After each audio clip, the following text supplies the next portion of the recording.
Hello guys, I wanted to talk with you today about Homeland Security, the Department of Homeland Security, and its recent decision to add the Disinformation Governance Board was added. I don't know 100% how it was added, if there was a specific law passed.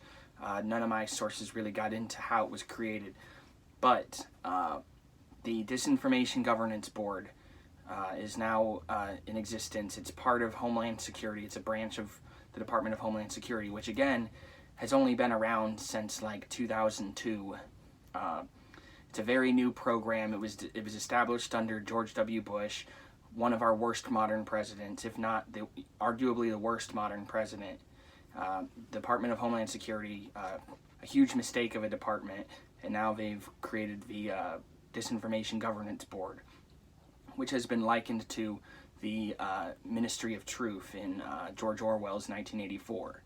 So, and that's getting a lot of press, and a lot of people are comparing that.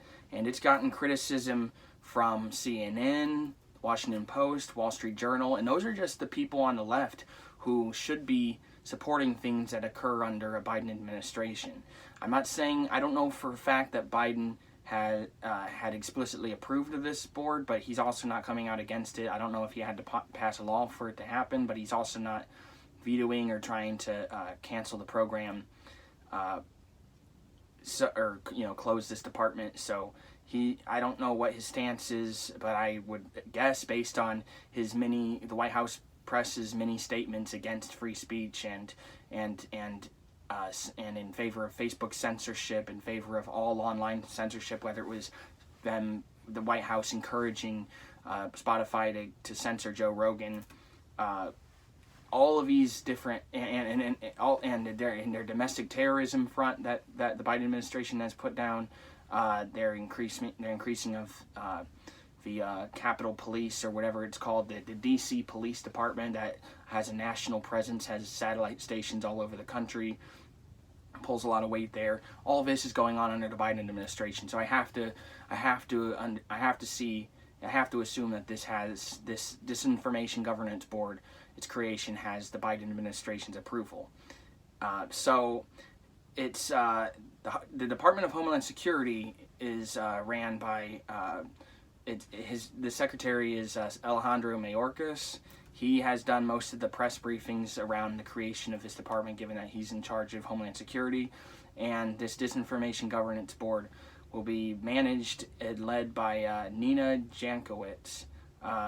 She's a 33-year-old disinformation expert.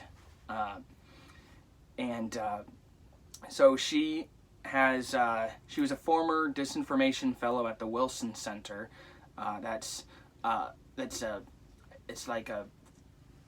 It's some kind of think tank organization, or some kind of organization that does think tanks a lot. It was founded under, it's created under Woodrow Wilson, or it's named after Woodrow Wilson.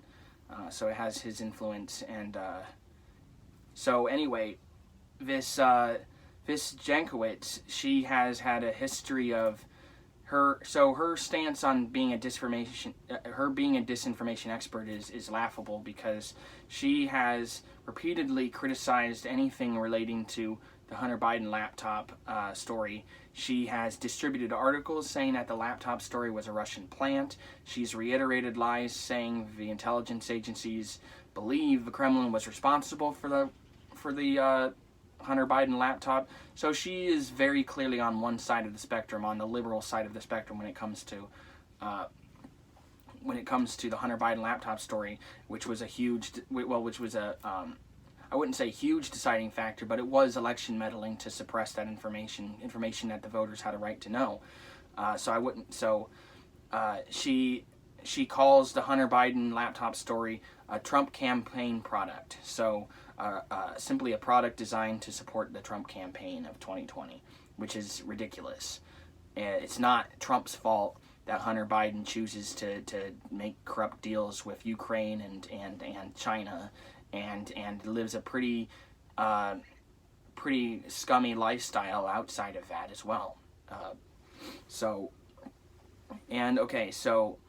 she's also claimed that Glenn Greenwald and Tucker Carlson had harassed journalist Taylor Lorenz simply by saying her name while criticizing her publicly. I don't know much about Taylor Lorenz, but simply saying somebody's name who is a journalist when you're talking about her and criticizing her in your own article or your own story, I mean, hardly meets the qualification of harassment. She has this really ridiculous stupid song where she kind of sings the supercalifragilisticexpialidocious song, but she fits in her own words and makes it all about disinformation and dealing with disinformation. Here's a quote of her that's a little gem of hers. She said, I shudder to think about if free speech absolutists were taking over more platforms, what that would look like for marginalized communities. So she's basically saying,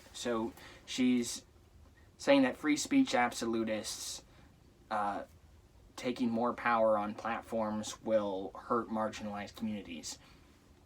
So basically, free speech absolutists are all white Republicans, and these marginalized communities, are they all black and brown communities who are like, I think that's what she's implying, that these free speech absolutists are harming marginalized communities. I mean, she's making this adversarial argument, and she said this in an interview with NPR before Elon Musk bought Twitter.